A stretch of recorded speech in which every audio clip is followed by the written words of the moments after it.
So of course, yesterday was Mother's Day. My wife likes to claim it's Mother's weekend, so we went out and did stuff all weekend. Had a good time. If you follow me on any of the social medias, you may have seen me had seen a picture of me holding a baby goat. That was on Saturday. That was a ton of fun. We went to a place called Spring Babies. It was Twin Cities Spring Babies. It was in Brooklyn Park, Minnesota, which is only like 12 or 15 minutes away from my house. We're like, this is perfect. And so we went there, and they had all kinds of babies. They had baby goats, they had baby lambs, they had baby puppies. We have puppies. So I didn't hold the puppies because I've held puppies before. But I never held a goat before. I'm like, this is cool. I petted a goat before, but never held a baby goat. And then, obviously, we couldn't hold like the baby llamas and alpacas and cows and stuff, right? Because they had baby animals there. A lot of sheep, a lot of goats. Also got to hold a baby chick, and I haven't held a baby chick in like forever. I don't normally hold birds. I'm not a bird person. I eat birds like chicken and turkey and pheasant and quail and guinea hen, and because I grew up in Eastern Washington, man. We these are things that we used to hunt. I grew up on farm kids kind of stuff, and so um, uh, using the animals for food was not an unheard of thing. Um, but I got to hold a baby chick, which was kind of neat. And then we went and had pizza. And I had spaghetti actually, but Kim had pizza for our leper and whatever. And then we came home, we watched some shows, and sat and read for a while. It was nice. It was a nice Saturday. And then Sunday we got up, lazy day. Then we went to Fonderosa in Wisconsin, which is about 45 minutes to an hour away. And we got there, and they said, by the way, one of the goats just had babies. And we're like, cool. So we wandered around. We got over to the farm animals, and yeah, they said 2 hours beforehand, this one goat had had triplets. And these guys, these little guys are smaller than the ones the one that I held on Saturday. They were just these dinky little guys that might have been, I don't know. They looked like they could have been like 3 pounds tops, right? 3, 4 pounds tops. They're just tiny little guys. But Mama Goat had three. She had three babies, and they said, yeah, it's not. That's pretty common. Most common is two. It's not uncommon for them to have three, but sometimes they have four. And unfortunately, sometimes one of the four doesn't make it because mom can't keep up with the food. I'm like, well, give me one, right? I was like, call me up, let me know that the fourth one is born. I'll come get the baby goat. I'll bottle feed the dang thing, and like it'll eat. It'll go eat all my grass in my backyard. So, but no, and then we went to the Frost Top drive-in, which is an awesome drive-in with homemade root beer, guys. It was amazing. It tastes like honey. I think it's made with honey. It's fantastic. But and then we came home and we picked up a couple things. We picked up some pie from my mom-in-law. We went over to her house for about an hour, and then came home. And Kim's like, so what are you gonna do? I'm like, I'm tired, and I have a book here, and so I'm just gonna grab my glasses and I'm gonna read all night. She's like, oh, I thought maybe you might play your video game. I don't want to play my video game. I don't want to sit. I don't want to really think. I just want to read and enjoy the night and relax. And that's what we did. So that was the weekend. And over the weekend, I saw a post that was the guy was having some issues with his skin tones. And so I gave him some hands. I thought, well, it's probably time to do another skin tone tutorial. Um, just cause, right? Because there's so many different types of skin tone, and I was looking through all my minis to try and find figures with skin, and most of them just had their faces or hands or whatever. And I wanted like musculature. And so I was looking through and I found there were some free minis that Reaper had sent me after purchasing a bunch of figures uh, that were the altar sacrifices. So we have a guy, we have a dude here, we have a lady. Thankfully, she is clothed in undergarments, and then we got a dwarf. So I thought, well, this would be pretty cool to do 3 different types of skin. So with the guy, what we're going to do is we're going to start with a ruddy leather, or a ruddy dark leather, ruddy dark flesh color, and then go from there. So we've got our dark flesh, we've got dark flesh, and then for the lady, we're going to start with a dark plum color, actually for her skin tone, and then we're going to go up from bright shadow to bright highlight with her skin, because we want to make her a little bit brighter skin tone. Yes, I know she's a sacrifice. Oh, she might be in prison for a while. She's still going to have the bright skin. And then for the dwarf, I thought, well, this might be a good chance to do kind of a gray skin, gray up to maybe a paler dwarfy skin, because again, they're underground. They're not going to be tan by any means. So, but we're going to start with this guy, and we're going to start with this dark flesh tone. And like I said, this is going to be a reddish brown color here.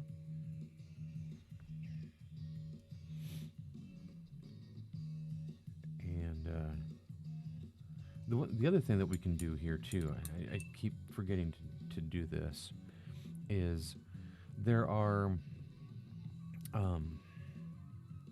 with a little bit of underpainting. Now we're not going to do it throughout his body because that would be a bit much. But what we're going to do is we're going to take a little bit of this blue black, okay, and we're going to do the chin section here.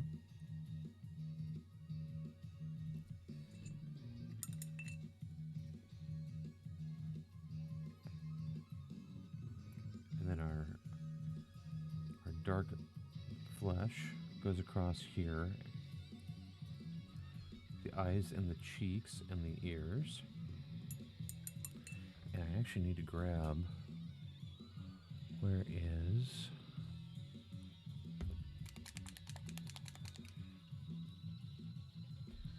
so it's not a too bright yellow. We're going to grab a little bit of yellow ochre here.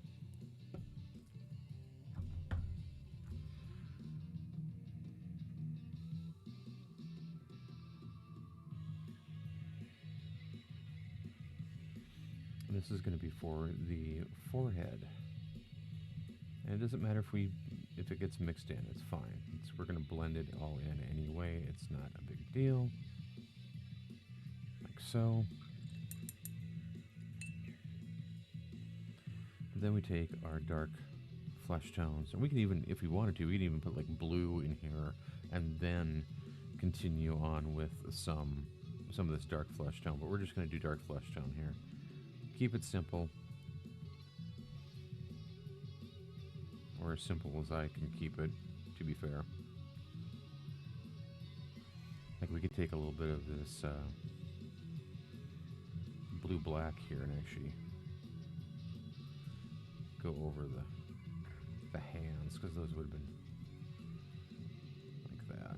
We can even do a little bit down here and take a little bit of this plum actually and mix it in.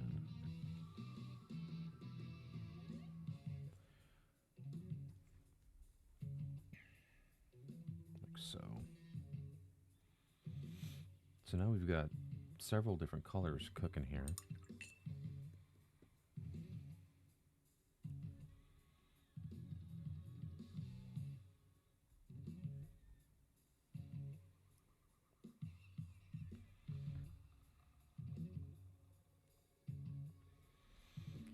you see how I just ran that? Like, this is wet, right? This is wet paint. We're just running that right in.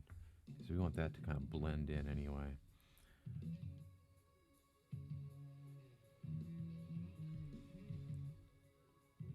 Right? Back in there like so.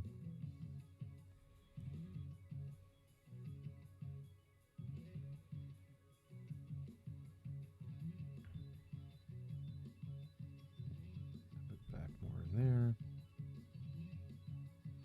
Okay, so there's our skin tone start point for this guy. And then for the woman, for the lady, we're gonna take a little bit of this dark plum.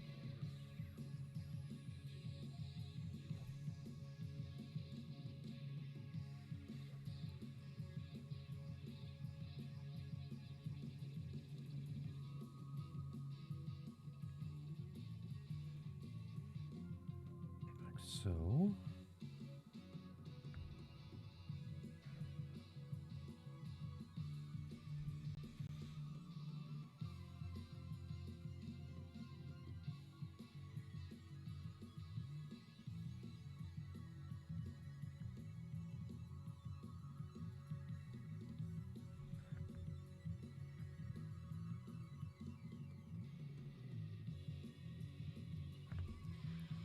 And that's the base of her skin that we're going to start with here. And then for our dwarf,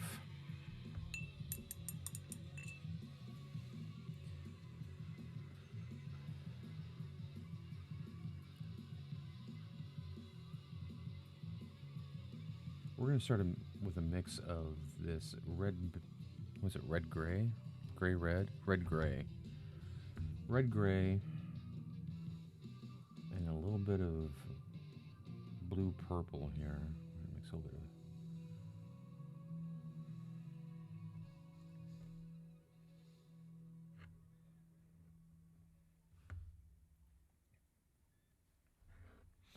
and we're just gonna go right over the top here.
And there's our little dwarf dude. He's all.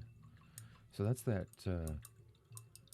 red gray mixed in with a little bit of dark purple and give us that shade of skin tone there.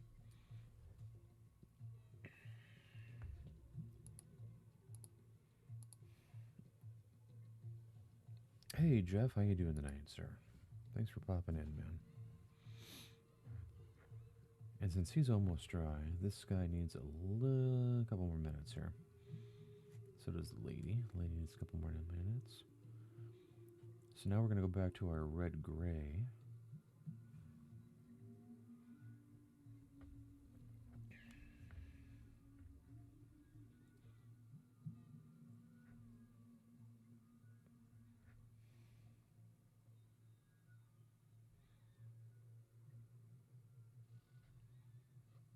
And we're just going to leave a little bit of that purple mix in the recesses here.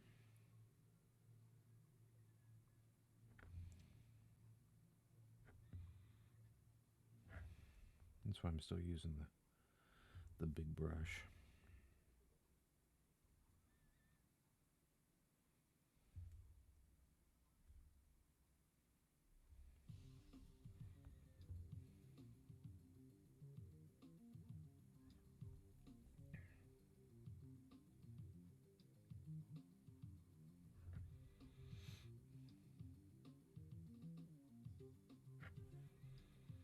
I'm gonna hit those toes.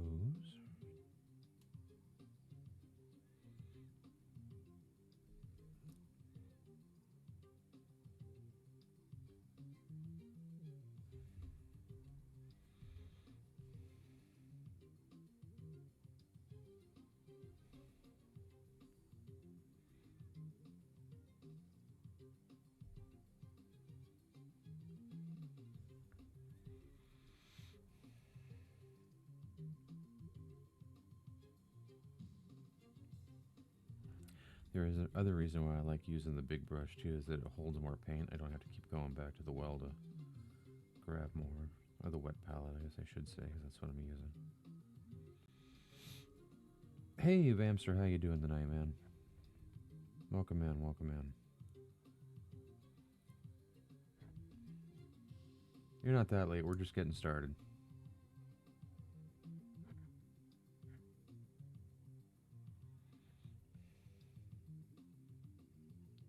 Vamster is never late. He arrives precisely when he's supposed to.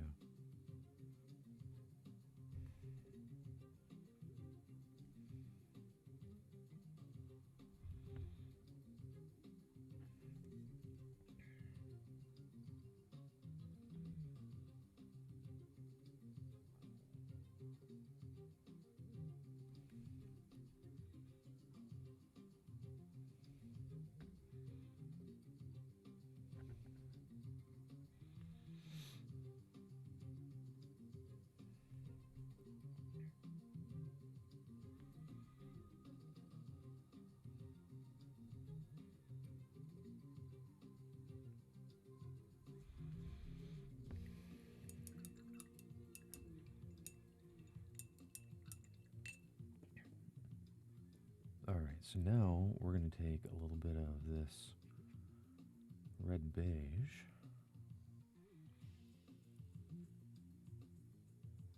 and mix that in with our red gray. You're doing alright? Been waiting to paint. Haven't painted in a few weeks. Ooh.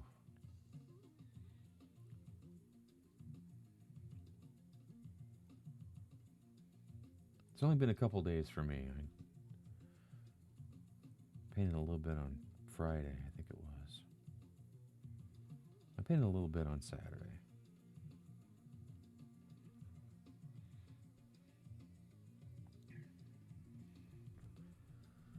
Alright, so we mixed a little bit of our red beige into our red gray. And this is what's going to give us this. Getting more into a skin tone, into more of a, I guess, Caucasian. I'm going to be doing all Caucasian, but just different variations of it. Because like I said, this is going to have a little bit more gray to it. Gray and beige.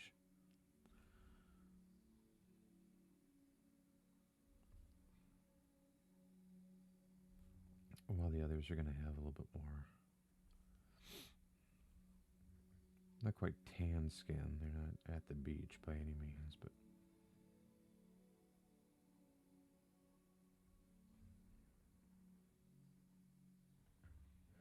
this guy's been down in the dungeon maybe a little bit longer.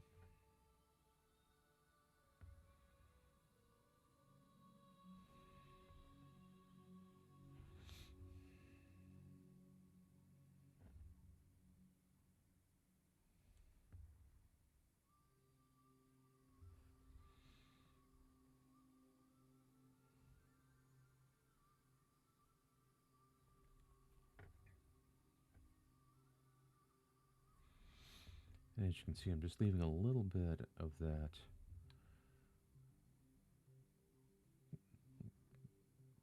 first mid-tone shade in the recesses now.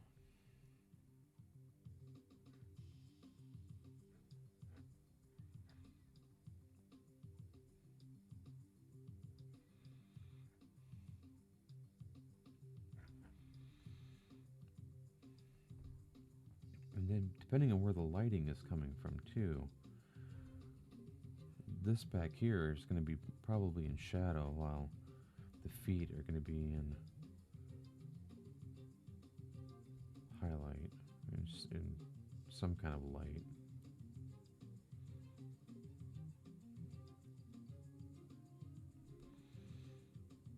Maybe. I don't know.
So there's a little bit of our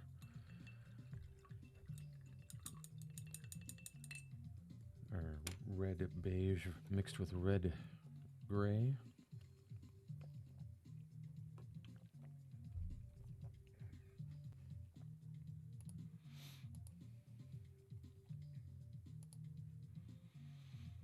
All right, so now I'm going to switch brushes here. We're going to go right to our red gray, or our red beige now.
Now we're starting to work on highlights here, so we're just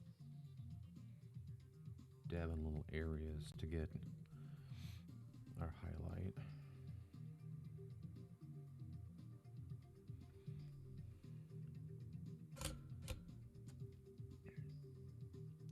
Because you don't want to completely eradicate that mid-tone. The mid-tone is what the actual skin color is. The highlight is just the light reflecting off the skin.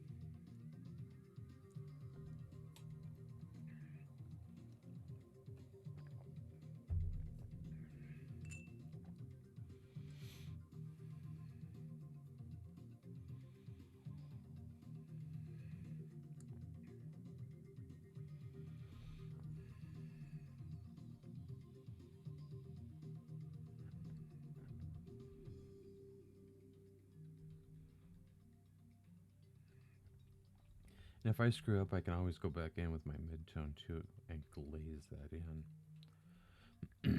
Pardon me. My voice is a little shaky.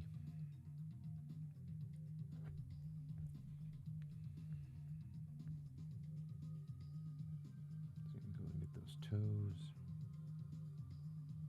the knuckles here, the feet.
And there we kind of have more of a gray-skinned little dwarf dude there. Now we can highlight, even up that highlight here a little bit. We can take a little bit of this bright shadow skin color.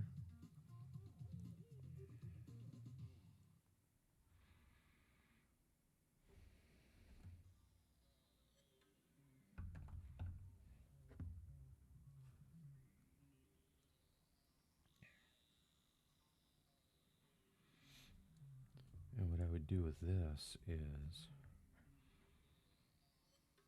do little dots or oblongs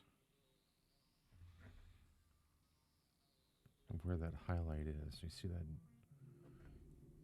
differentiates a little bit there. Little dots.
See, and then we just kind of made him come alive a little bit more there. And then for his beard, we can take a little bit of this blue-black here.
for his loincloth, a little pantser. Just gonna use a little bit of,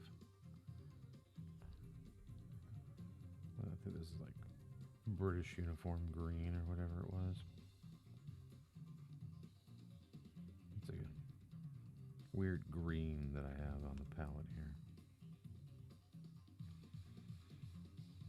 Working on some other stuff.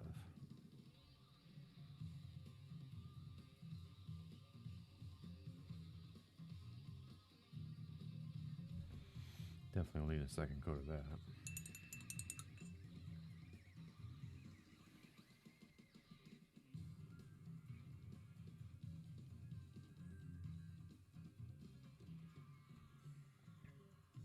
And we take some of our dark silver here and do the manacles.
Mixed a little bit of that red beige in with some red here that I had. We're going to get back in there and grab this tongue. Like that.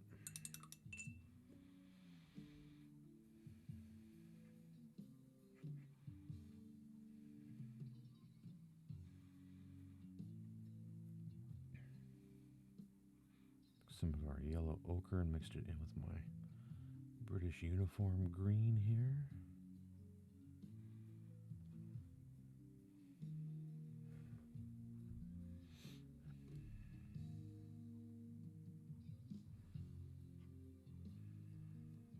Not too much.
So there's our little dwarf guy. I don't know if he's really got eyes. I think we're gonna take a little bit of this plum here.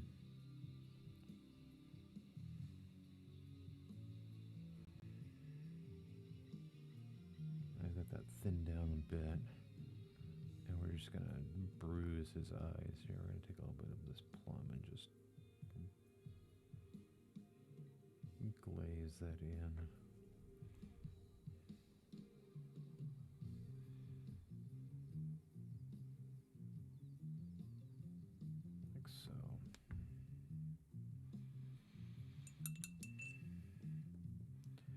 We can also take a little bit of this red.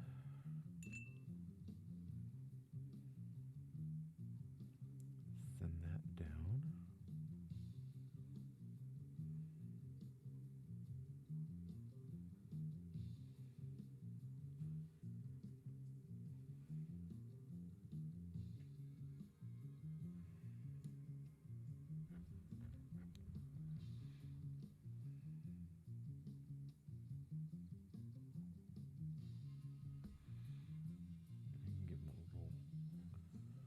red nose like he's been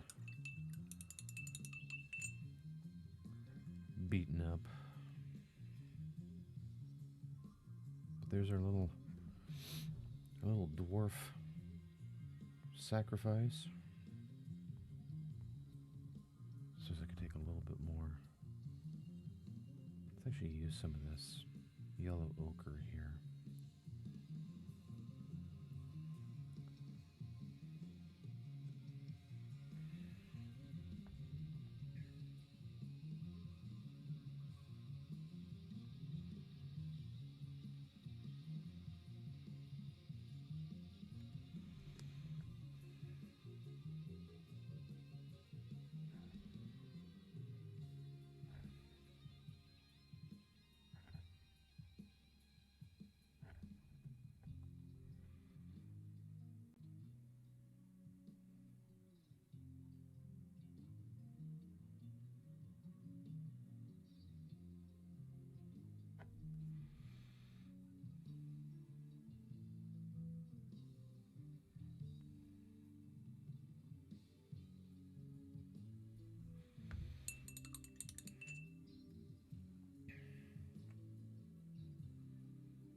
Yeah, I almost forgot to highlight his beard. So put a little bit of blue black in with a pale yellow. I know that normally would make green, but it gives us kind of a nice greenish gray.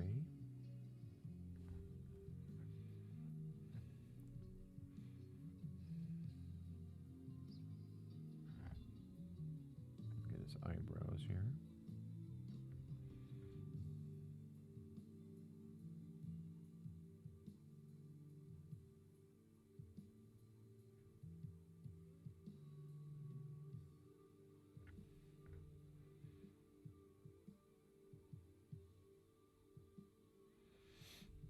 I'm just picking out little areas here. I'm not going over the full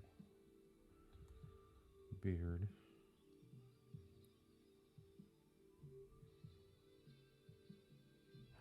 It's not like this guy's going to be a player character, right? There we go.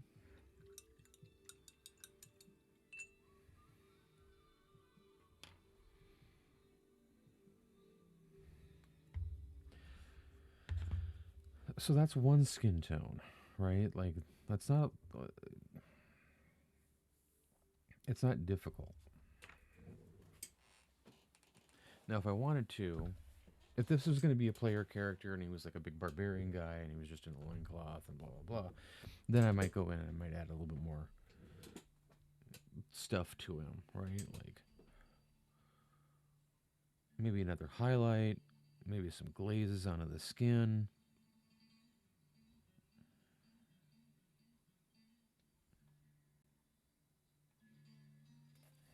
Stuff like that.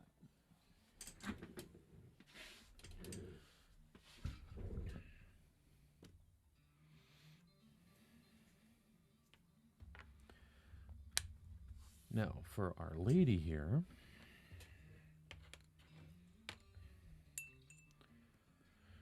like I said, we were using the shadow flesh and the bright shadow flesh. We're going to be mixing that into our dark plum. So we're going to take a little bit of this dark plum, about 2 brushfuls here, a brushful or 2 of our shadow flesh.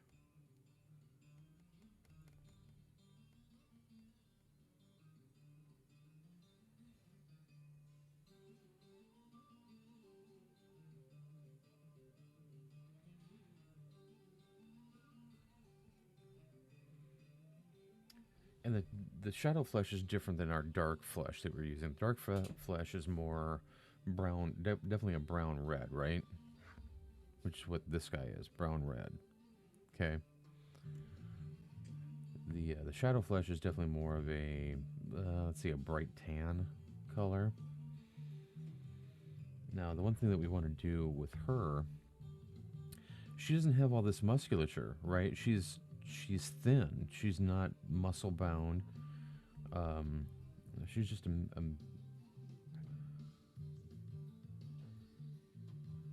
I wouldn't say she's. I mean, obviously she's a victim here, but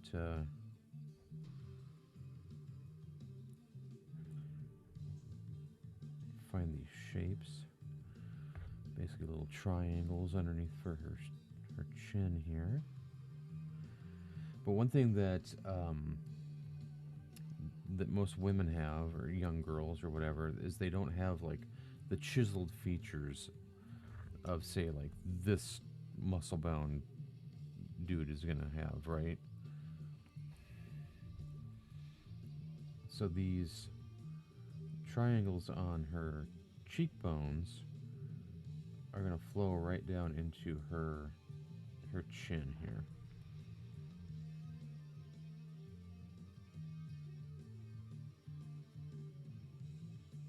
We're not leaving these harsh angles, these harsh shapes.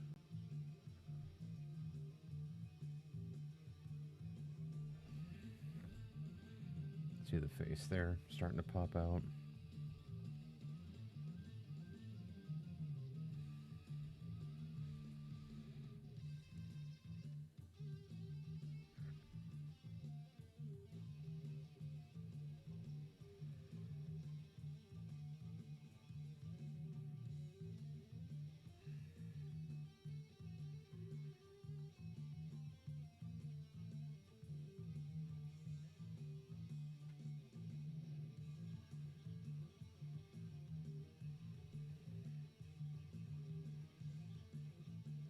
We're just leaving enough of that dark plum in the shadows.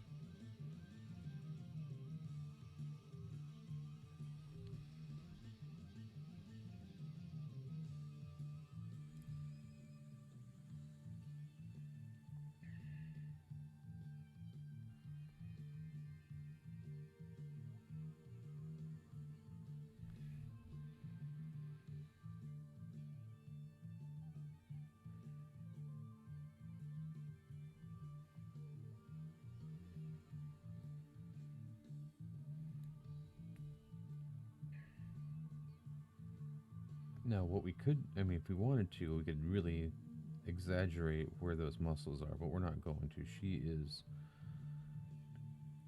once again, she's a thin lady, right? She's got curves. She hasn't, not quite an hourglass figure. She's not a muscle bound barbarian babe. You know, she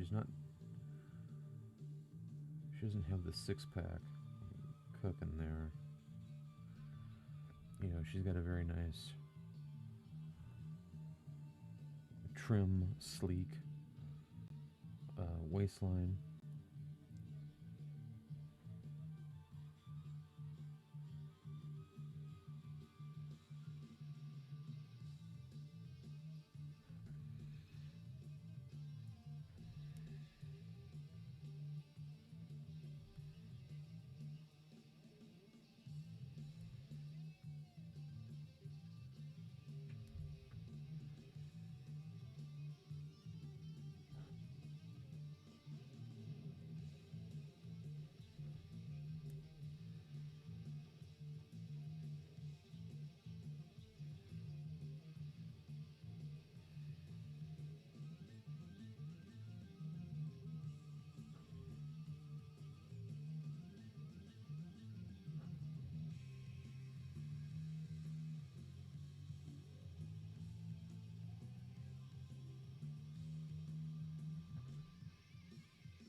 So as you can see, we left a little bit of that dark plum in certain spots just for some shading.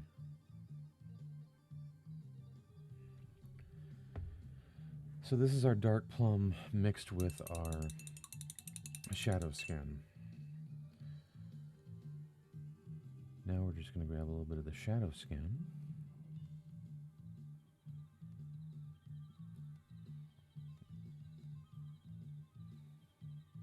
And we're using this kind of as our base color, right? We're not, or our shadow color, or whatever you want to call it. Because once we start putting on the skin tone here, this is more to allow this kind of purpley skin tone to dominate what the skin looks like underneath, right? Because underneath our skin, there's blood, there's muscles, there's sinew, there's, bone. There's blue tones, there's green tones, there's yellow tones, there's red tones, there's purple tones. There's all these different tones that are actually in our skin that if we wanted to, we could put those in, but it'd take forever, right? And since we're just doing, what most of us are doing are just gaming pieces, right? We're not spending, 30 hours on a face.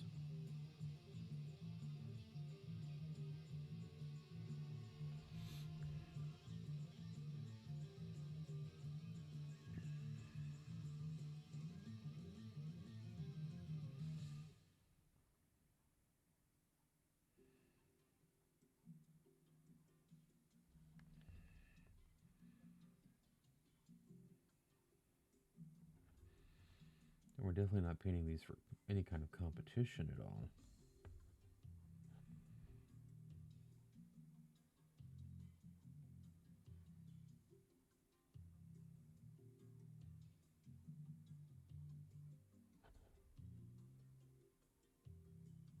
I have some models coming up that I'll be doing for competition, and I'll definitely be spending a lot more time on the face and skin tones of one of them for sure. That's going to be the Doc Holliday figure.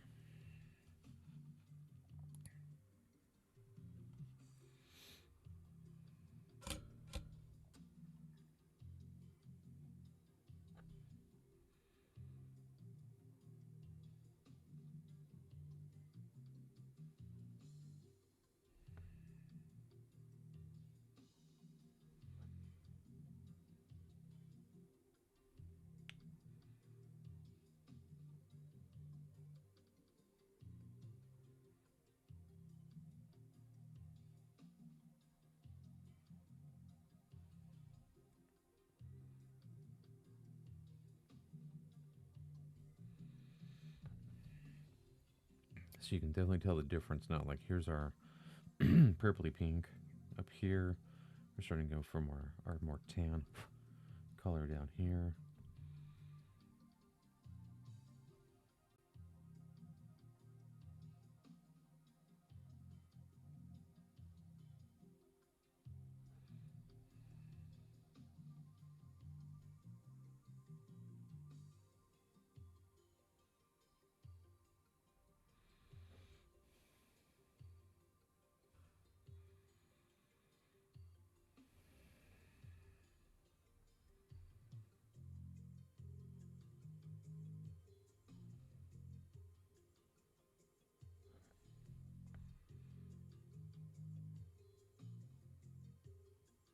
See, now we can leave a little definition because we haven't. It's not that dark plum color.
Sorry, the holder's in the way there.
Oh, pardon me, I had 2 sneezes there.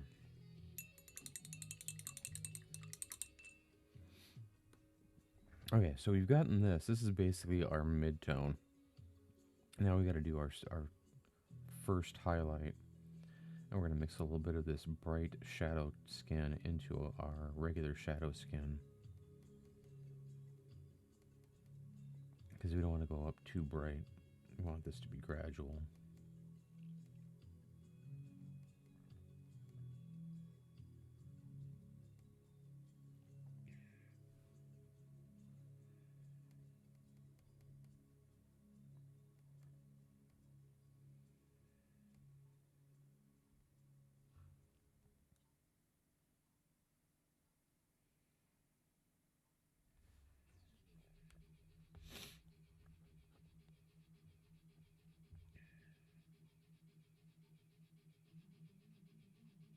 So we did a little dot on the nose there.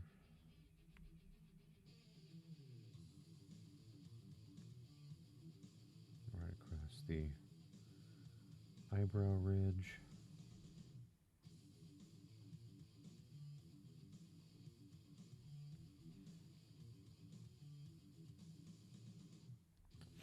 And this is where we can get a little selective here. We're not going to go all the way back there. We're just going to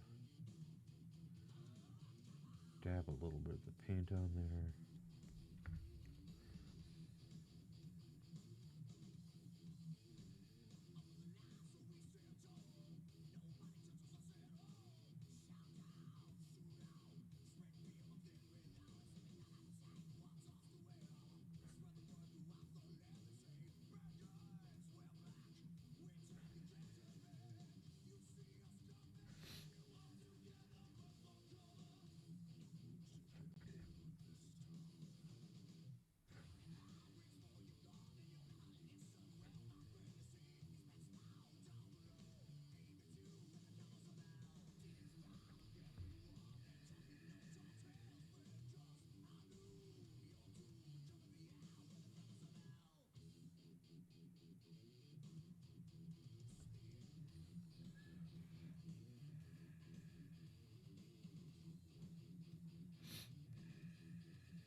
see I'm just kind of feathering that in, pulling that up like that.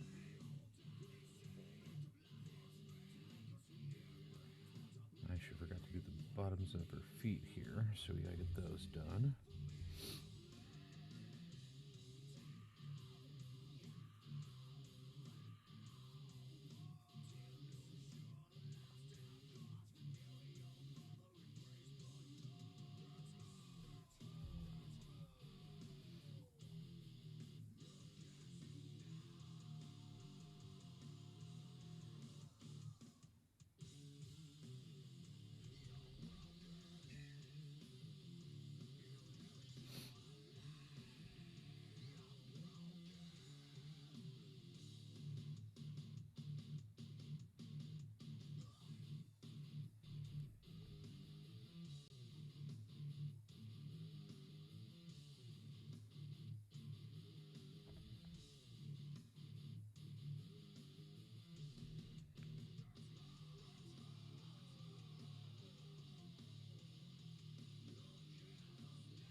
Now I could stop there if I wanted to, but I don't want to. I want to have one more highlight.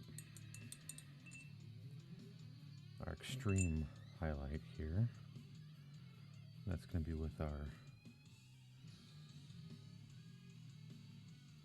our bright shadow flesh here.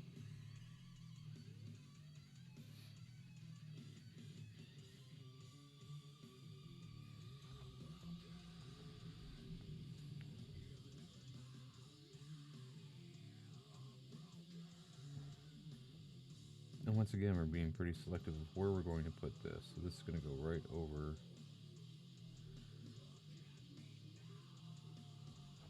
her eyebrows, dot on the tip of her nose, her eyelids here because she has her eyes closed, and then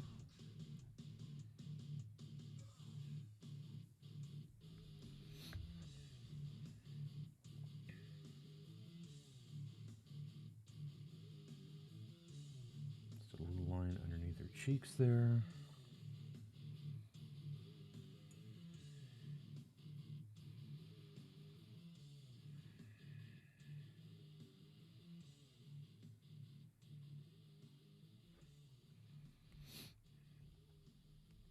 And then we do the top of the lip and her chin. And that's all we're going to do for her face right there. Her face is done. And we're just going to do this little spot highlights right here.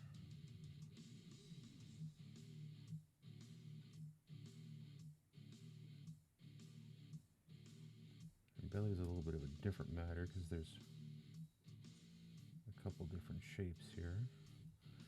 You got kind of a triangle shape here and then a little bit of an ovoid shape where her hips are. So we're going to highlight those. Just a dot on her shoulder there.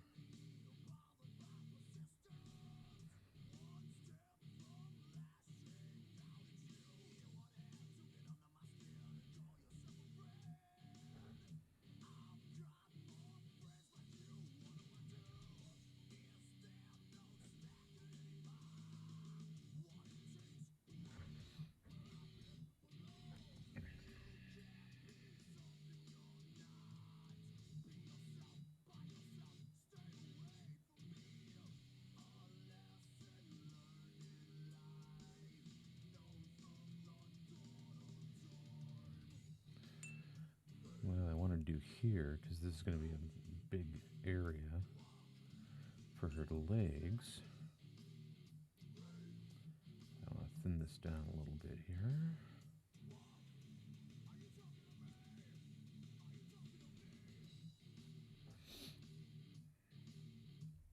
We're just going to feather that highlight into her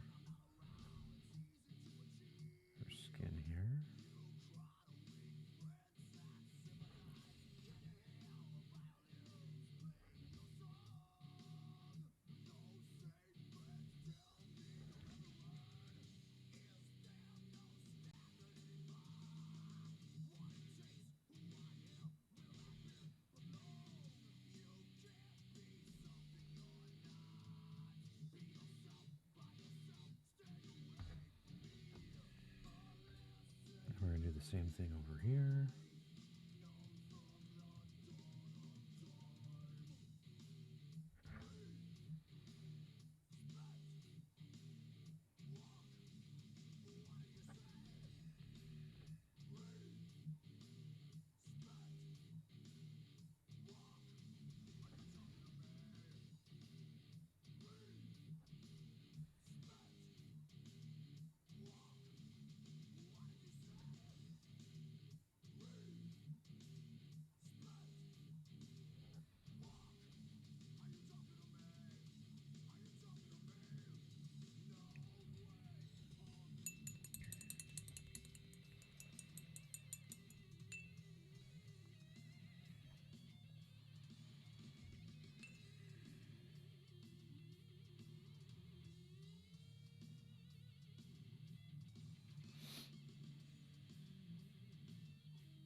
Alright, then we're going to paint her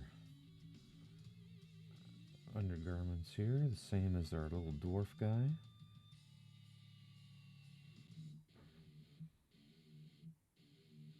I honestly thought about painting them pink and like doing a beach scene.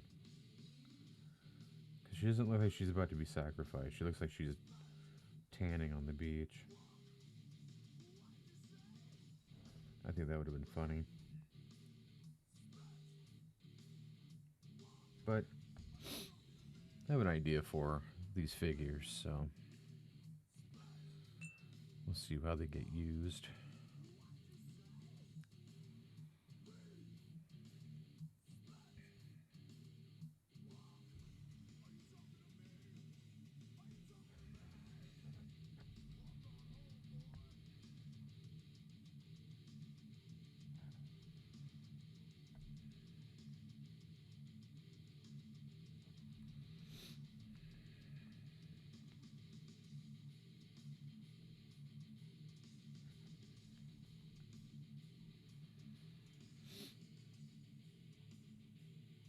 We have to reload. How you doing? Yes, I am live.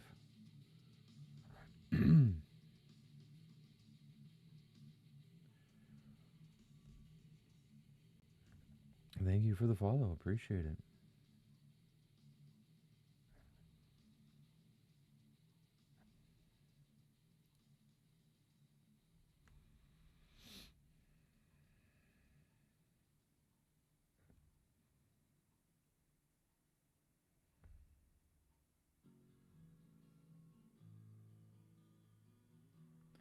Yeah, I'll probably be on for another 45 minutes. I got one more to paint, so I don't know what color I want to do her hair yet, though, so there's that. The dwarf is easy.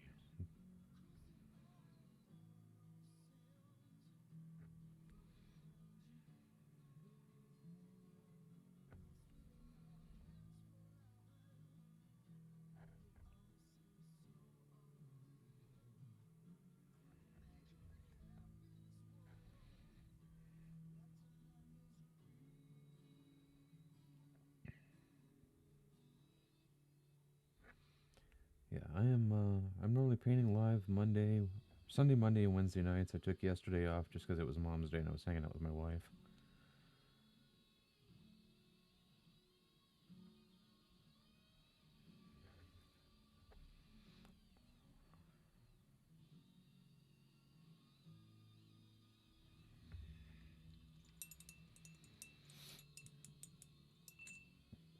You picked up a Reaper Clay Golem today for low consequence glazing practice. Perfect, yeah. There you go.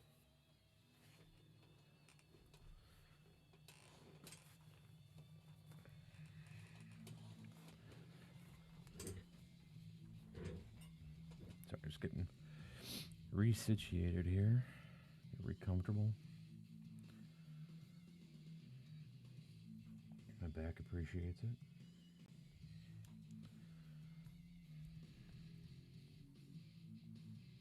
Just going to use a little bit of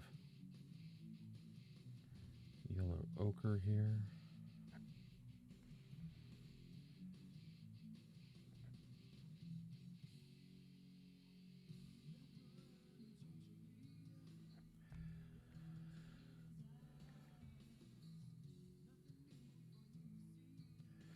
You mugged up an Eton this last week after investing 5 to 6 hours glazing skin tones as a pita? Yeah.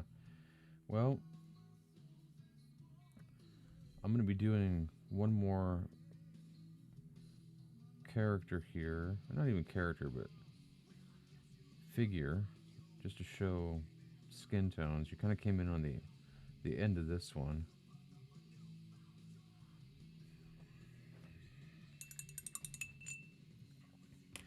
We started with this this dwarf, and we did more of a kind of a gray tone. So what I used was some red gray mixed in with some dark purple, or dark plum, excuse me, not purple, and then highlighted up from there until we got to regular red gray. Then we added a little bit of red beige into our red gray mix, and then straight red beige, and then a little bit of our bright shadow skin for the rest of it. And if I wanted to, I could glaze in some stubble onto the top of his head here. And I could take a little bit of this blue gray, or this blue black, whatever we want to call it here. Get it nice and thin here.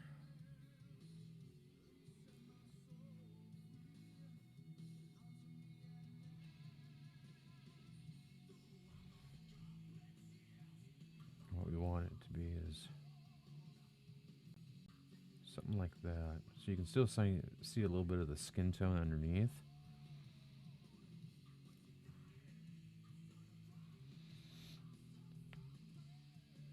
I hope I don't screw this up.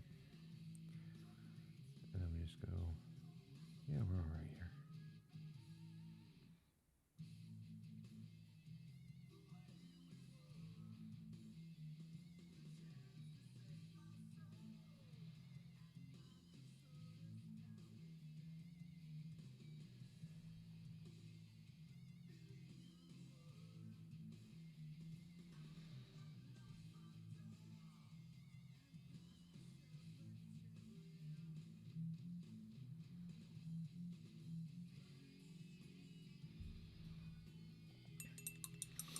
And then we take a little bit of our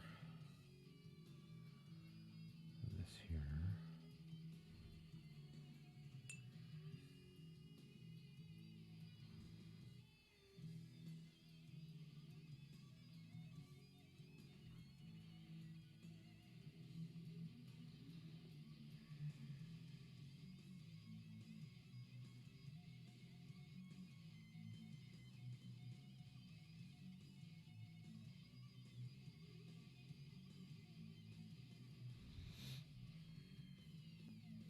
And then give him a little bit of stubble because we reglazed a little bit of our highlight tone over the top.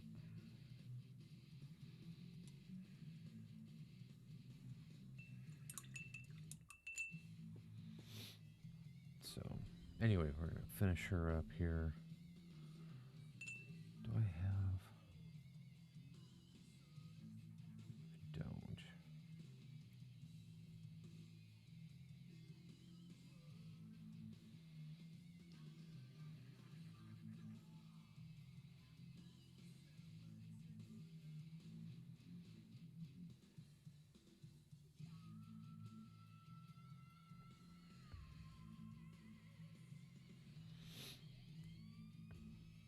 You're meticulously following ratios for glazes, but it seems like half the time they are so running they just settle in the low spots and bury the base tones.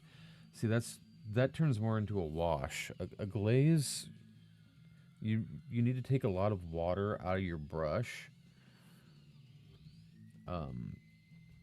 because otherwise it's going to do that. It's going to turn more into a wash rather than a glaze. A glaze is where you want to put that color, because at the very end of your brush stroke, that's where you're going to leave the most color, right?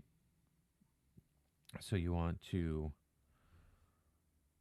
take that glaze and push it where you want that glaze to be. I don't really glaze hair, but I can. We'll get into that in the next figure here. I'll show you some stuff.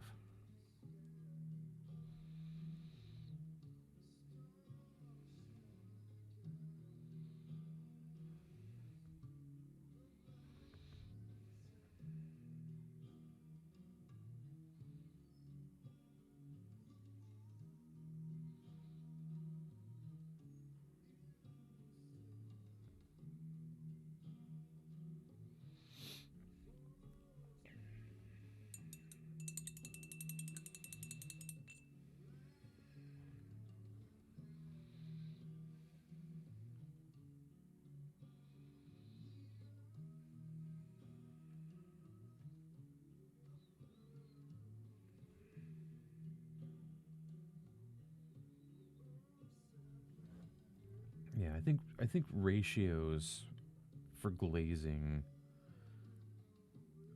I mean, you can look at them as much as you want. Into you just have to practice.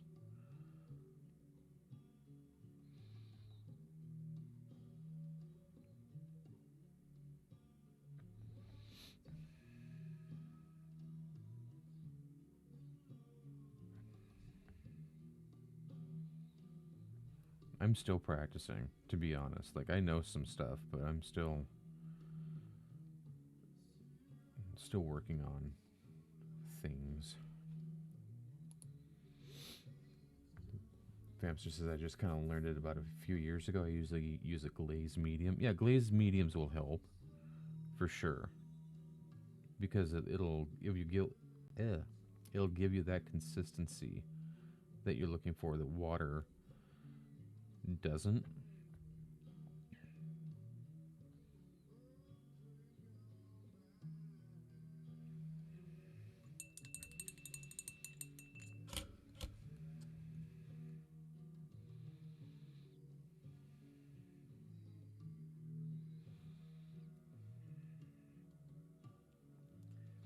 I always think of contrast paints as glazes or stains rather than paints. It's still a paint, obviously, but they they're definitely a different consistency than a paint is. So I want to give her a little bit more of a redder complexion on her cheeks. So even though this is Riekland Flesh Shade and it is a wash, I'm going to use it as a glaze. See, there's too much of it on my paintbrush. So I'm going to take some of it off.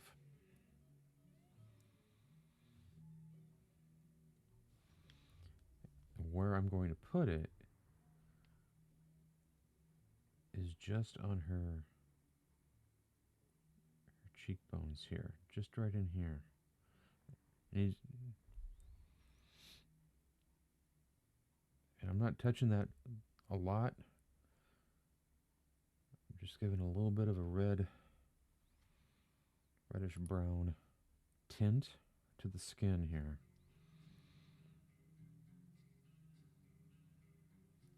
And that's a glaze. That right there is, you're tinting the skin.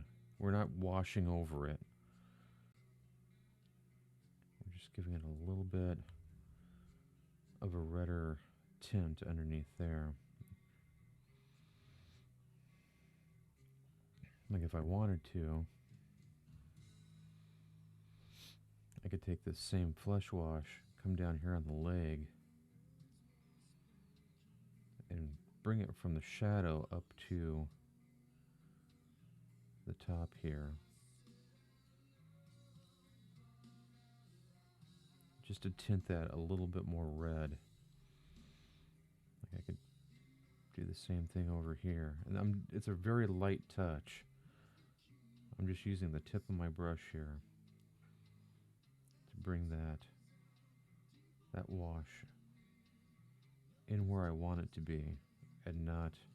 My brush is not very wet. There's not a lot of water on this. I'm just using what was in the brush already. I'll put a little bit right here on the kneecap.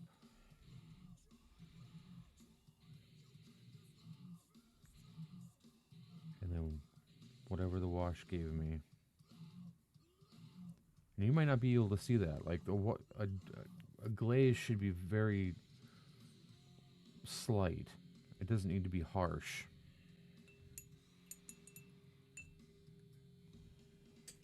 So I'll show you another one here.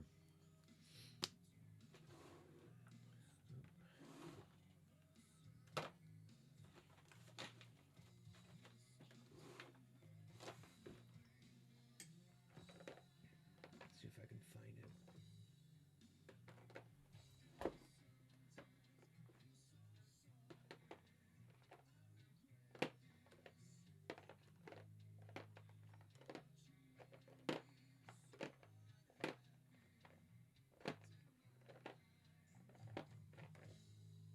Here it is.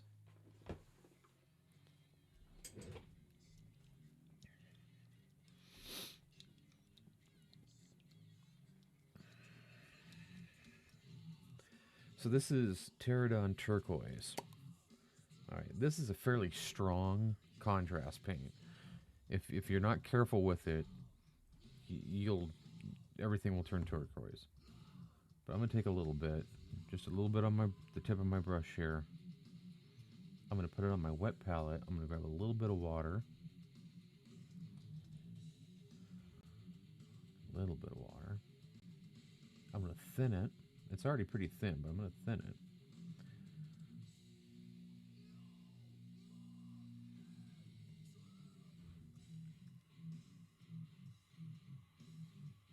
I'm gonna take as much as I can off my brush.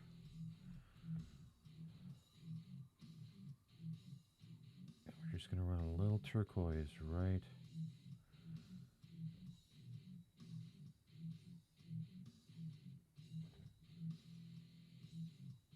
Right like that.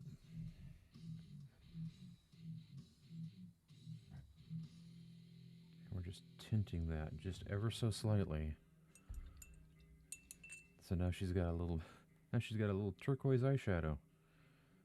And you can just see if I can get it.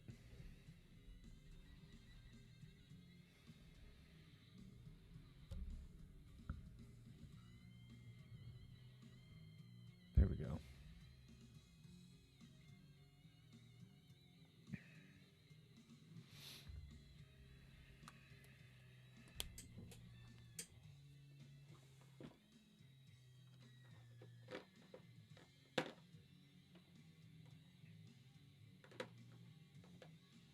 I like to take a little Volupus pink here.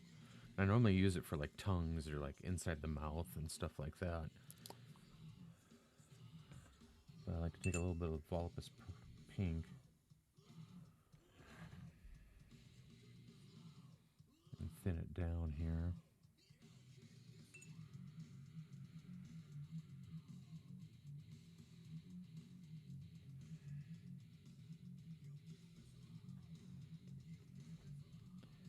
And even though we put a little pink on her lips already, this is just gonna make it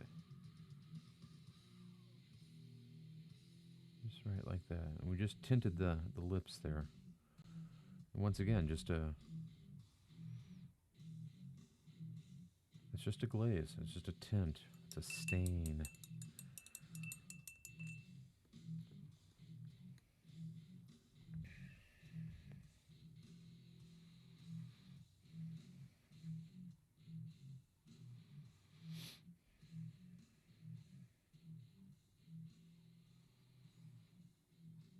It's 9:30 already. We gotta work on the other guy. I want to get her hair done here.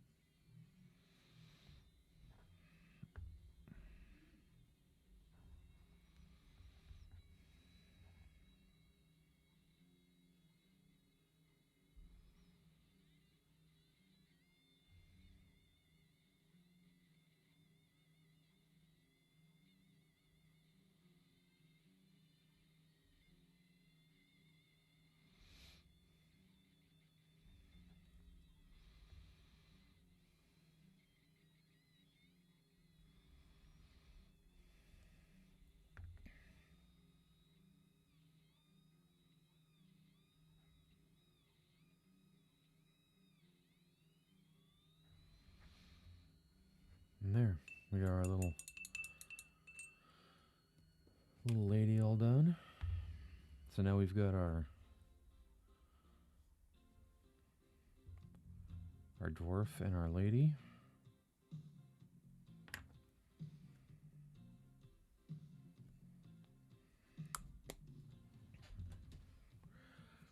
All right. And now we got this guy. And this guy is going to be a little bit different. Okay. So, like I said earlier, guys will have kind of this blue-gray on the chin, right? Blue-gray on the chin, red in the middle of their face, and yellow on their brows. Now, women will have that to an extent as well. I'm just doing this as a color theory study. Okay, so we've got our yellow ochre as his forehead color here. I'm just going to reestablish that a little bit better. And like I said, the rest of him here is dark flesh, and then we also add a little bit of that blue-black to his legs. Now, we are going to take a little bit of this advanced flesh, and we're going to mix that into our dark flesh.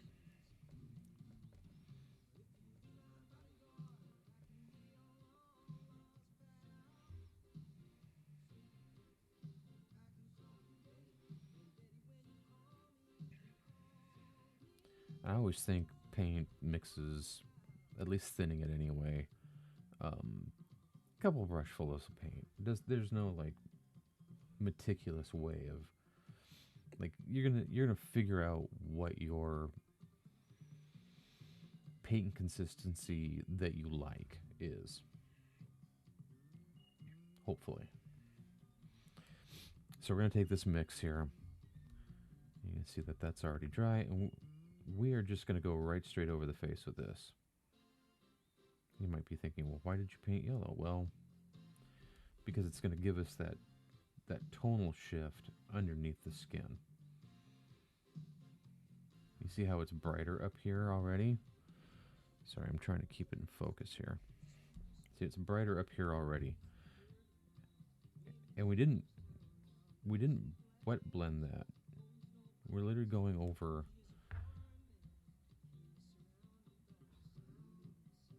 the colors that we already have. It was already dry, so there was no wet blending.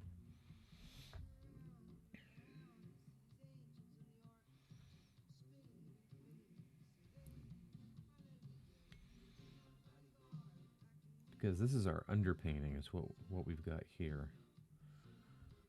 Letting us know where our shadows and such are.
This is kind of where I get into like some painterly stuff, right? Like I'm not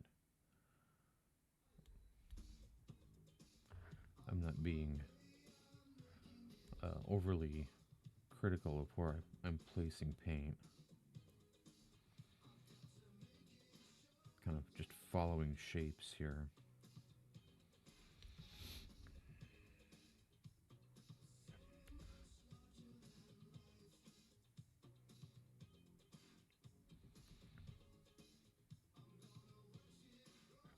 But unlike the woman,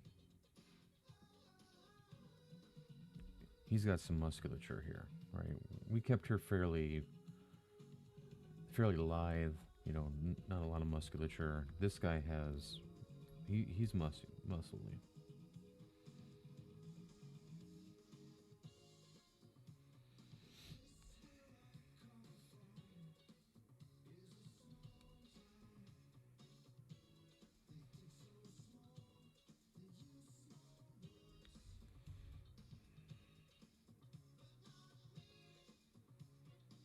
But he's not a super muscular guy, if you've noticed. He's got them, but like his legs aren't super muscular, right? Like this is a fairly toned individual. He's not He-Man. He's not a barbarian, right? He's not a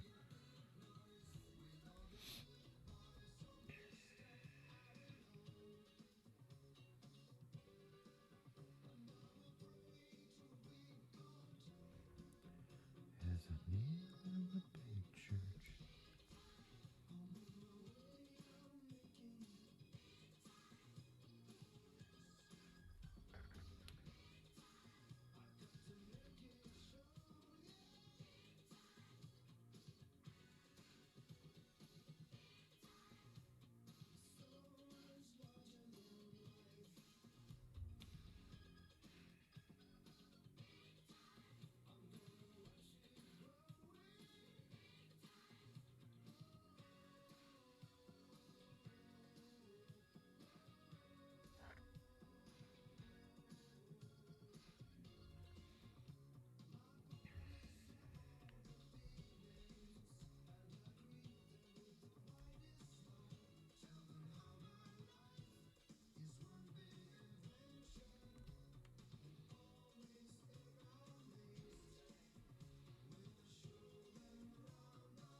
And remember, this is literally just our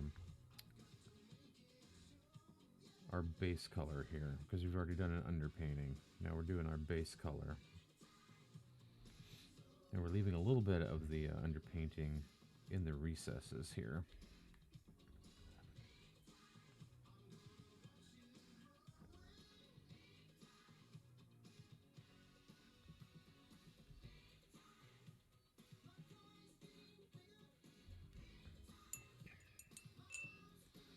Nope, I still got to do that hand.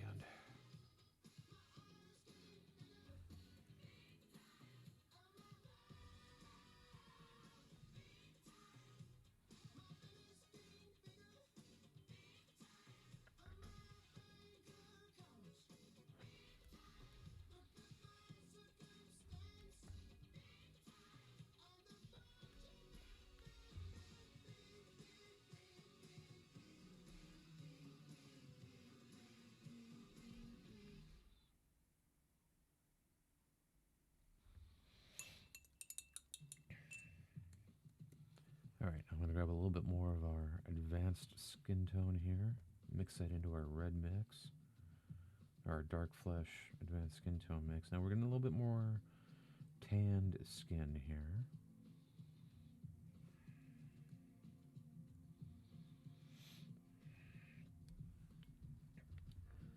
And we'll start with the face here. I always like to start with the nose. I'm not sure why. Like a lot of people start with the nose.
be a sweet highlight color for kobolds. Oh, yeah.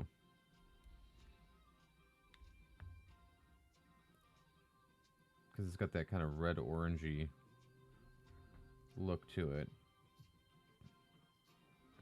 Another thing that I like to use for kobolds is I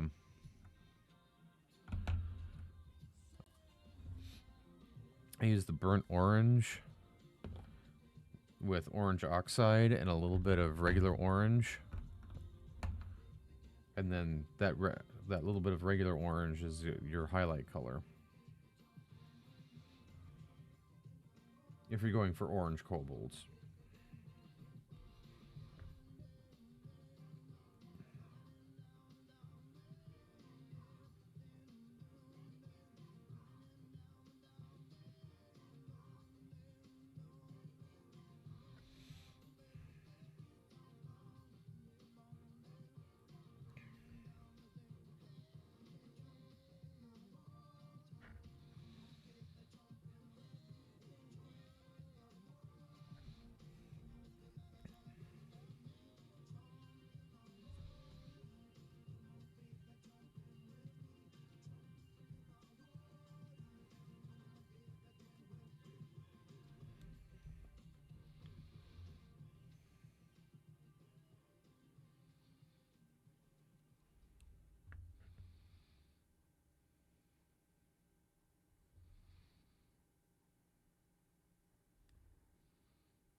This is Led Logic's favorite song.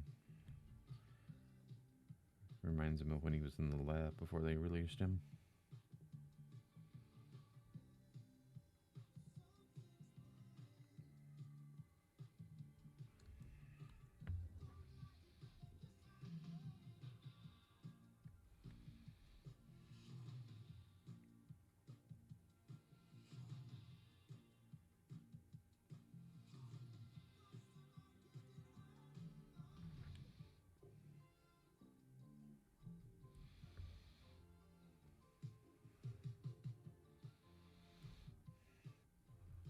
Oh, I gotta do the feet.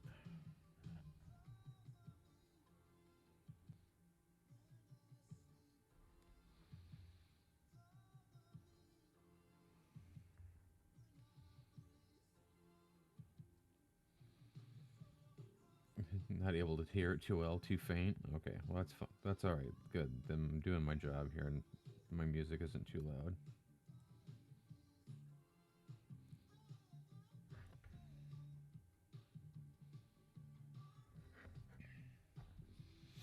It's just a little Shock the Monkey from Peter Gabriel.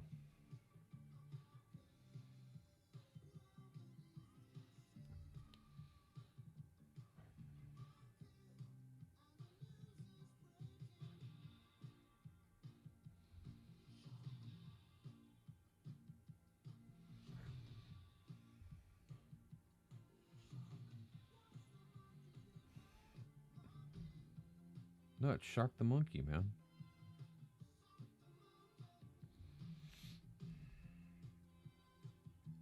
I actually don't have any Ringo Starr. I have Beatles, but I don't have a Ringo Starr.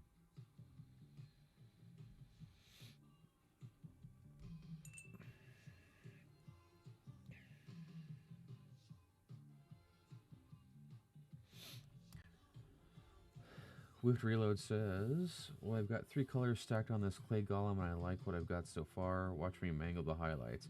Just remember the highlights are like spot highlights, right? They're like little dots of light rather than big swaths. Les says that and Dirty Laundry, I think, were my first non-Sesame Street 45s. Dirty Laundry is a good song. Don Henley.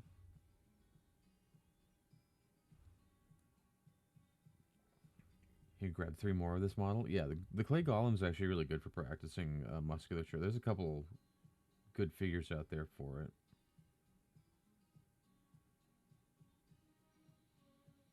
This guy's actually pretty good for it.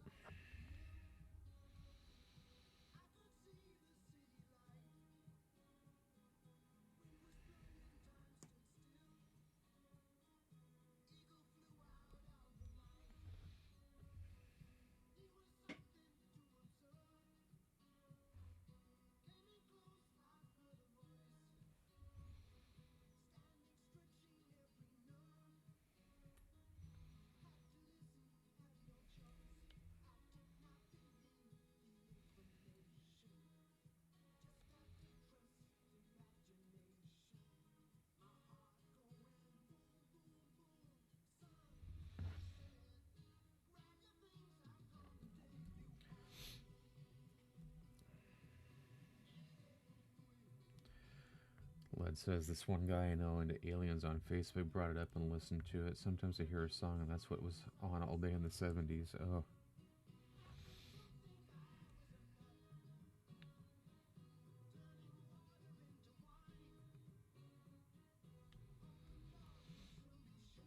Is he one of those abductee guys?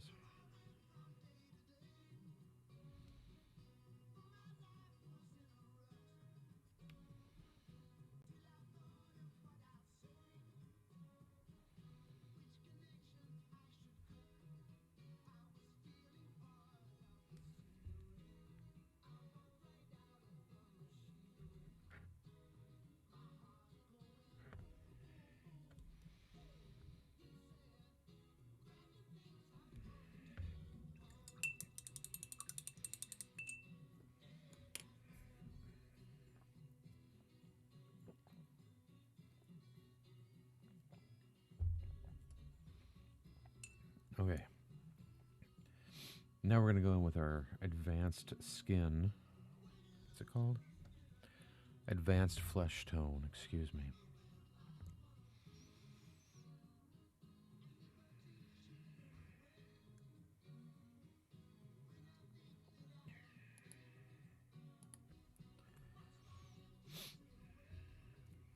Once again, we're going to go in, we're going to do the nose. Just dot the nose there a little bit like that.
You see with the this advanced skin tone color, it's or advanced flesh, that it's a little bit more of a tan. It's obviously different than what we've got with her. Her is definitely more of a brighter shade, right? And we can see the hints of the purple and stuff in here, but he is definitely more like he's tan. He's been out in the sun.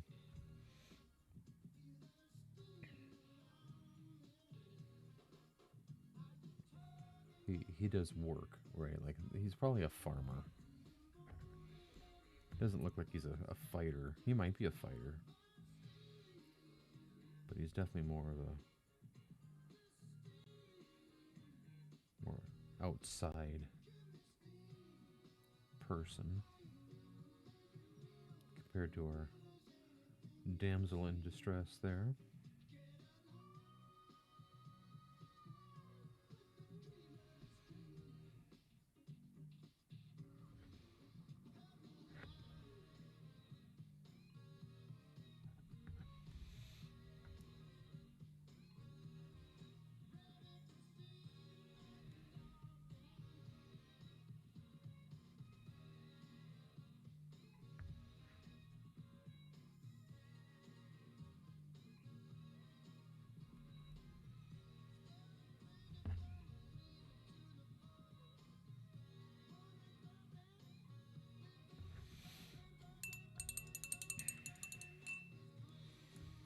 All right, so now I'm going to mix a little bit of our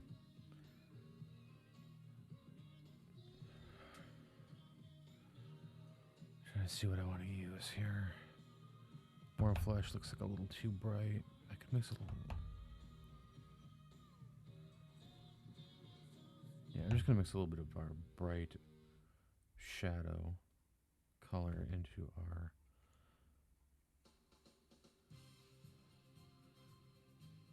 advanced flesh color here. This is going to be our final highlight. Whoa, hey screen, stay open.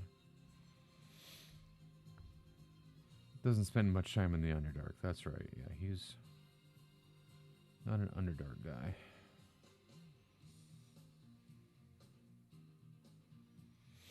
Definitely an outdoors dude.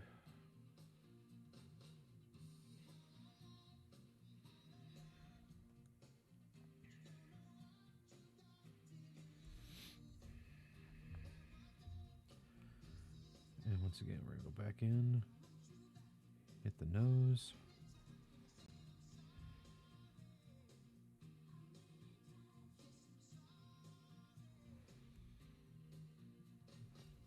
Tops of the brows there.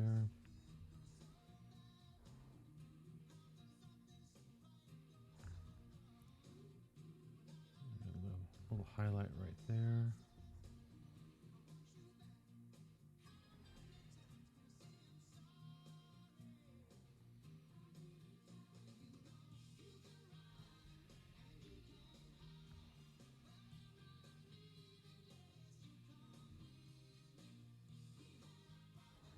You're just doing a line right underneath the on the cheekbones there.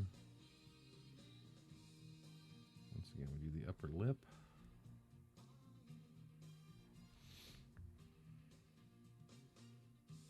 The chin.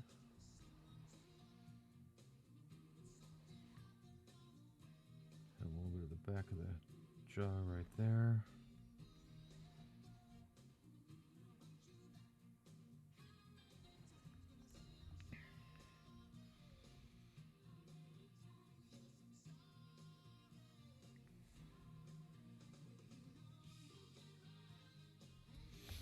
And we're just going to highlight the top of the shoulder there. Same with this over here.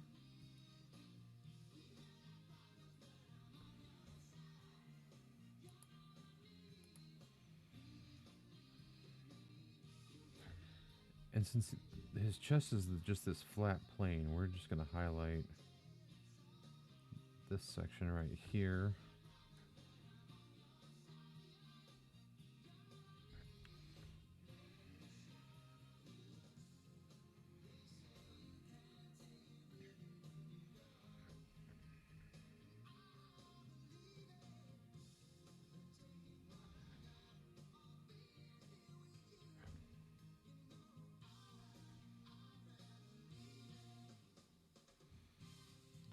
dots here, just on the stomach muscles.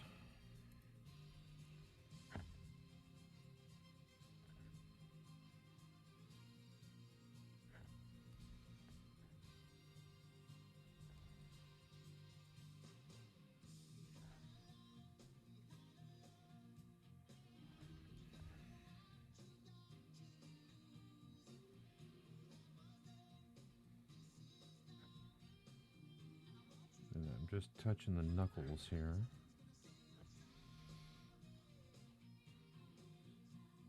And a little bit of the bicep there. A bit of the forearm.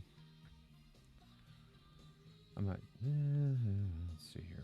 We'll do a little oblong right there. And right there. The knees get a highlight.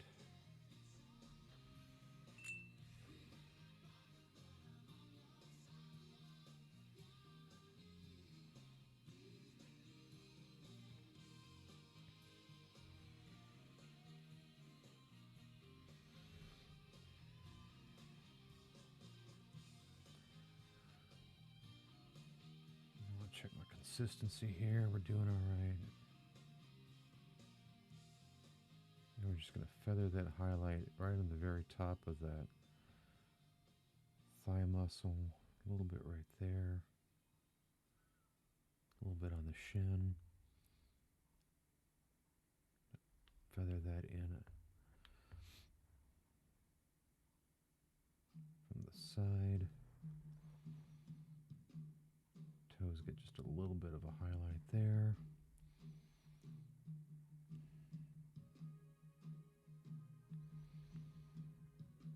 The ankle.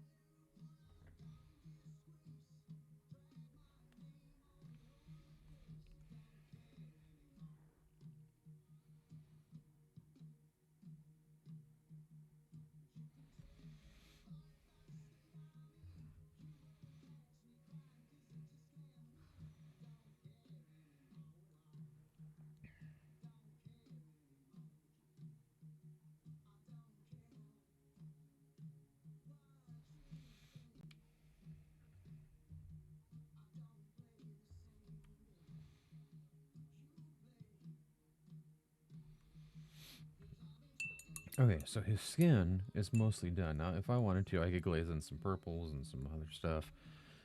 Only thing I'm going to do here is I'm going to thin down a little bit of that blue-black again here.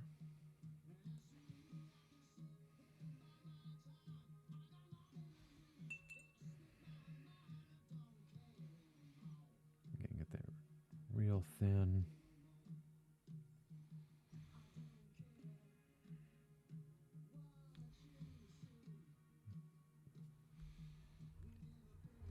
And then from where his hair is, once again, we're just going to take a little bit of this blue-black. And we're just going to glaze it right into the skin there. See, we're just lightly darkening it. I know it sounds weird, but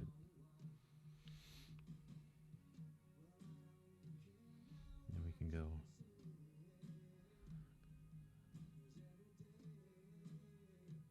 we're not going harsh with it is basically what I'm trying to say is. Because then we're going to go in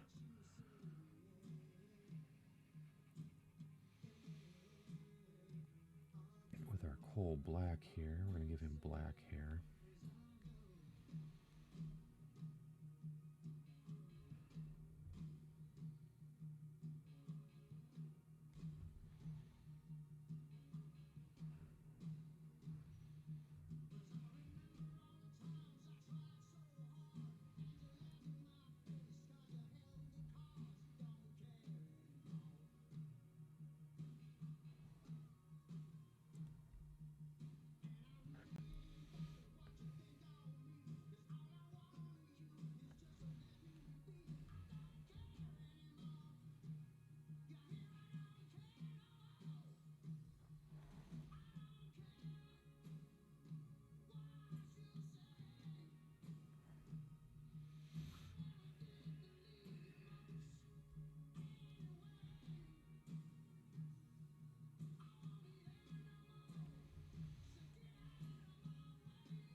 Oh, you didn't see that I commented on your Etten post? Yeah. Yeah. FB notifications definitely can be poor, to be sure. I had to go through actually on my um,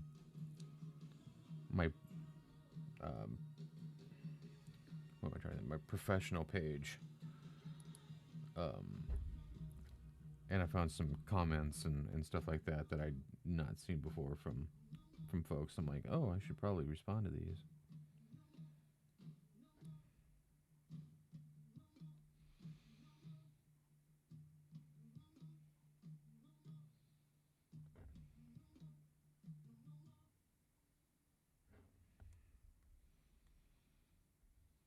The precision with those eyebrows is nuts. Hey, I've been painting for 26 years. Oh, I'm going on 27 years, man.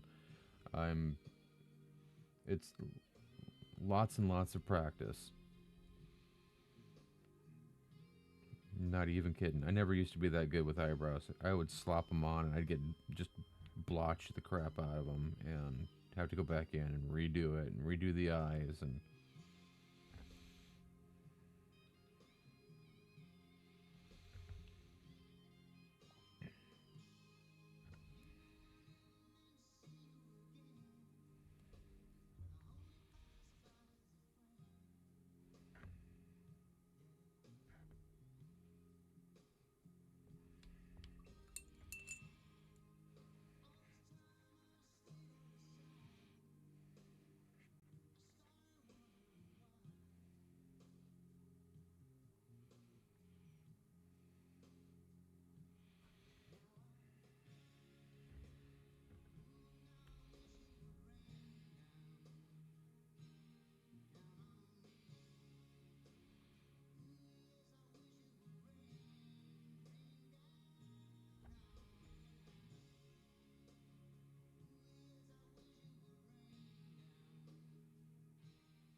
so I'm gonna take that same color that I used to outline this loincloth there.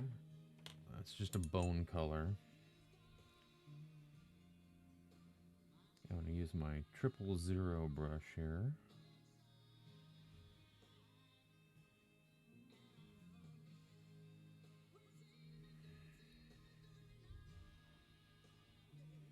See if I can get the eyes here. It's a big thing of water right there.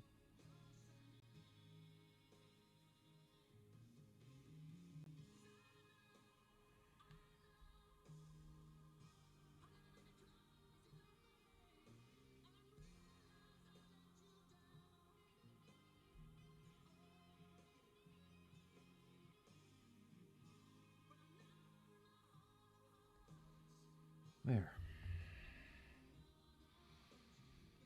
Able to get the eyes.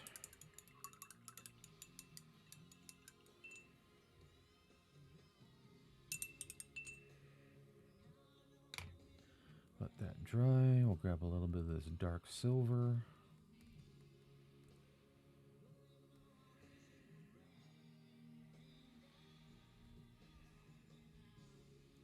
For the shackles that he's wearing.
And then I like to use a, what size is this? A 005 micron pen. Tiny little nib. Get your hand positioned just right here. And not make him look like he's looking right straight at you.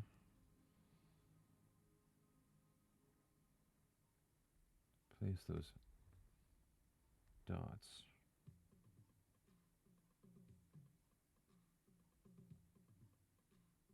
Right like that. No, he's kind of looking up. Gotta have him looking up.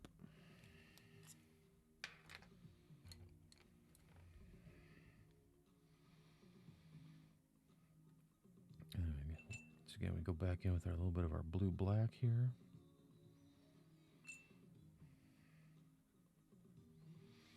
Micron pens are great. I use them for illustration too, and they're really nice. Come in all sizes, all different sizes. I like the 005s for the eyes on the minis though.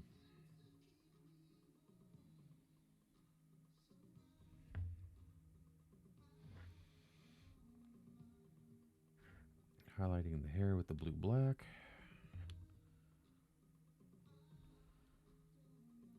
I'm not going up to gray though. We're just going to highlight it with this.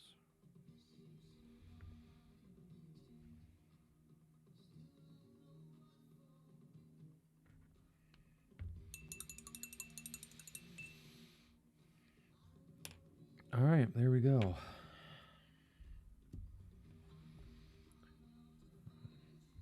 So we started with our dwarf using more like a reddish gray tone for his skin. And then we went to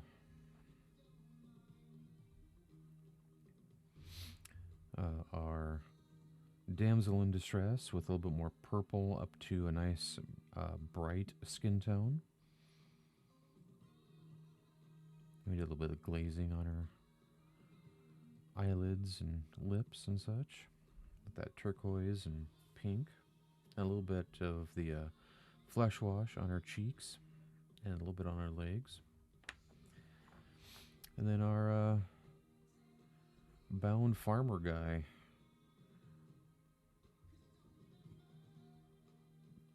And his is more of a reddish skin tone.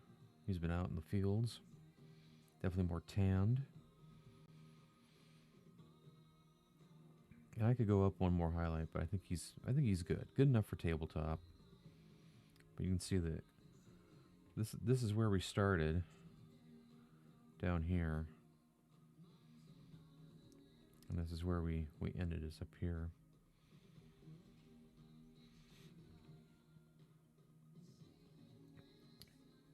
Led says, I love micron pens for everyday notes and drawing. Have not tried to use on minis. Oh yeah, I use the micron pen on the minis all the time.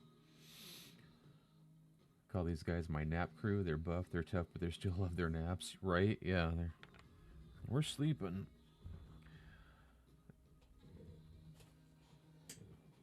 You go back and watch the first half of the stream later so you can see how to use it. Yeah, absolutely. It'll be up for a while. I'm actually going to post this one on YouTube as well, since this is more of a didn't chat a whole lot. Did a little bit more explanation, but that's where we've gotten with these three.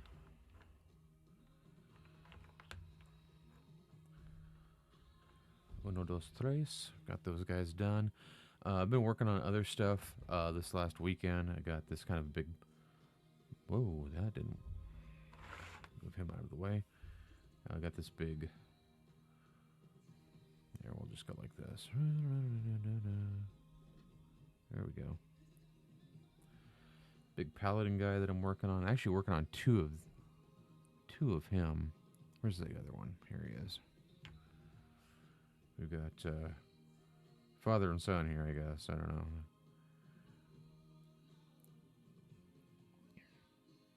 Still working on these guys. Still got to do their tabards and some of the other stuff.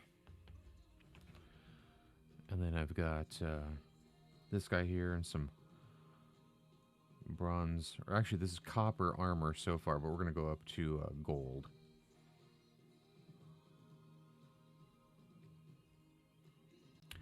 And then speaking of orcs, got this orc fighter. These are all 3D printed sculpts, by the way. The client's having me paint up.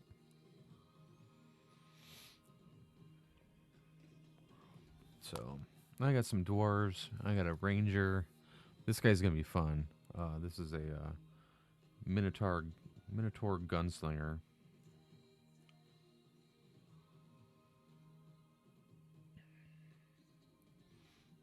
Really nice coat on him. So yeah, lots of stuff.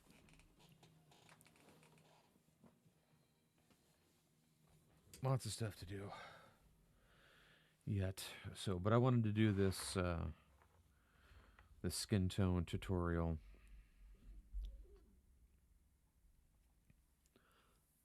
tonight because I thought, well, I haven't done one in a while. It gives you kind of an idea, and you can use this method, these methods, on any skin tone. You can start with a purple and work your way up to bright purple or blues or what have you. It really kind of depends on what you want your undertone to be. I use a lot of red, like red browns, dark purples, stuff like that. And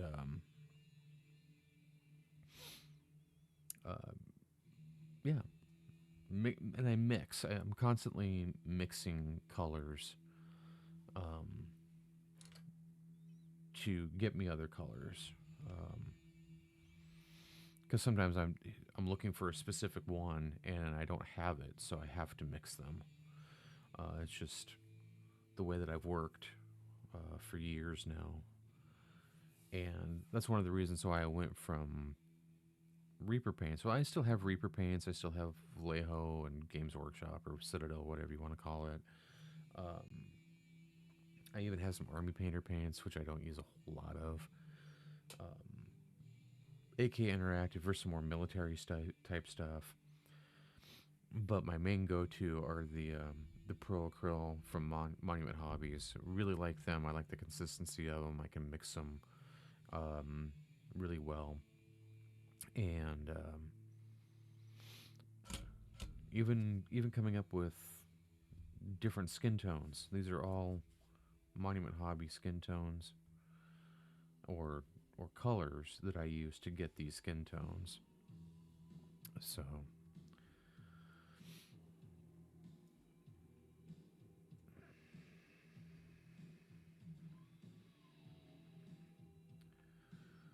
but yeah, these guys are gonna go.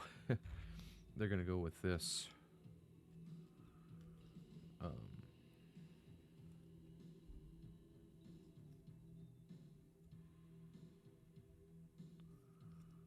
How does this even fit in here? Does it go like this? No. Anyway, this is the altar that they're going to be on. Like this is what the dwarf came with. He'll be sitting like that. Help me, help me. Help me, help me. So, but yeah, these are Reaper minis. I might take some photos and throw them up on the Reaper page, but they're little, just plastic figures. I think if I wanted him on here. No, no. Get me off of here.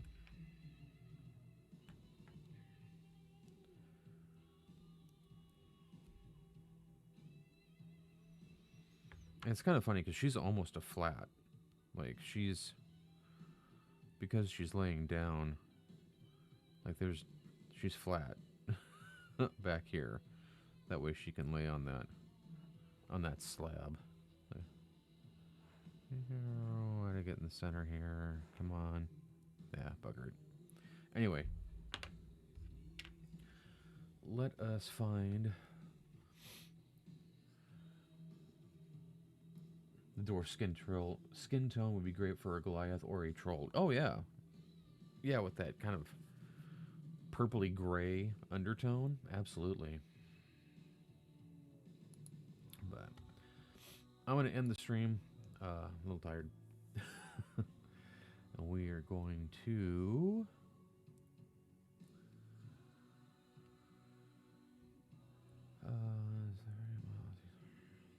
Let's see here.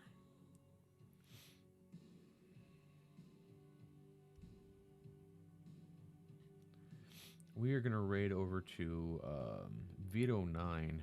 Looks like he's working on some Infinity models. So have a wonderful evening, folks. I'll be back here on Wednesday, 8 to 10, 10-ish.